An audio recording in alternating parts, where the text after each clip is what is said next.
എന്തൊരവസ്ഥയാണ് ഋഷഭ് പന്തിന്റെ, എന്തൊരു വല്ലാത്തൊരു അവസ്ഥയാണ് ഋഷഭ് പന്തിന്റെ. ഇന്നത്തെ മത്സരത്തിലും ഋഷഭ് പന്തിന് വളരെ മികച്ച പ്രകടനം പുറത്തെടുക്കാൻ സാധിച്ചില്ല. 27 കോടി രൂപ മുടക്കി ലക്നൗ സൂപ്പർ ജയൻസ് ടീമിലെത്തിച്ച താരമാണ്. അദ്ദേഹത്തിന് ഇത്രയും വലിയ പ്രൈസ് മണിക്ക് എത്തിച്ചതിന്റെ പ്രഷറാണോ, അതായത് അദ്ദേഹത്തിന് മൊത്തത്തിൽ ക്യാപ്റ്റൻസിയും എല്ലാം കൂടി മൊത്തത്തിൽ പ്രഷറായോ എന്നുള്ള ഒരു കാര്യം സംശയമുണ്ട്. ഋഷഭ് പന്തിന്റെ ഈ അവസ്ഥ കാണുമ്പോൾ തീർച്ചയായിട്ടും വിഷമമുണ്ട്. കാരണം എന്ന് വെച്ചാൽ വളരെ ഇഷ്ടപ്പെടുന്ന ഒരു പ്ലെയറാണ്. അദ്ദേഹത്തിന്റെ ഈ ഒരു ഫോമില്ലായ്മ വളരെയധികം വിഷമമായിട്ടുള്ള കാര്യം തന്നെ. കാരണം 6 പന്തിൽ നിന്നും 2 റൺസ് എടുത്താണ് ഇന്നത്തെ മത്സരത്തിന് പുറത്തായത്. ഇപ്പം 15 റൺസ് മാത്രമാണ് ഈ ഒരു IPL അദ്ദേഹത്തിന്റെ ടോപ്പ് സ്കോർ. വേറെ എല്ലാ കളിയിലും ഇതുപോലെ തന്നെ 2, 3 ഇങ്ങനെയാണ്. അപ്പൊ ഇന്ന് ഋഷഭ് പന്ത് ഔട്ടായ ശേഷം സുനിൽ ഗവാസ്കർ ഒരു കാര്യം പറഞ്ഞൊരു കാര്യമുണ്ട്.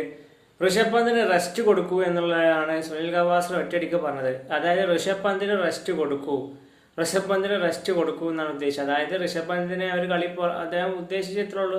ഋഷഭ് പന്തിന് 2-3 ഒരു കളി റെസ്റ്റ് കൊടുക്കാമെന്നാണ് അദ്ദേഹം ഉദ്ദേശിച്ചത്. ആ സംഭവം ഋഷഭ് പന്തിന് ഊക്കിയ പോലെ എനിക്ക് തോന്നിയിട്ടുണ്ട്.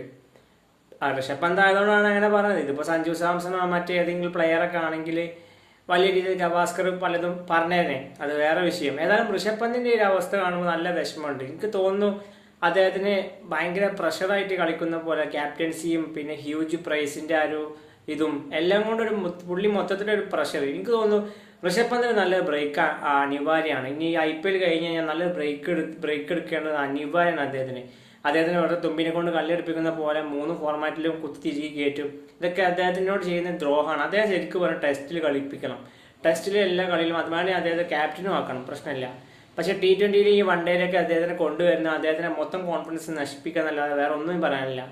ഏതായാലും ഋഷഭ് പന്തിന്റെ അവസ്ഥ വല്ലാത്തൊരു അവസ്ഥയാണ്. ഏതായാലും നിങ്ങളുടെ അഭിപ്രായം എന്തായാലും വീഡിയോക്ക് താഴെ കമന്റായി രേഖപ്പെടുത്തൂ.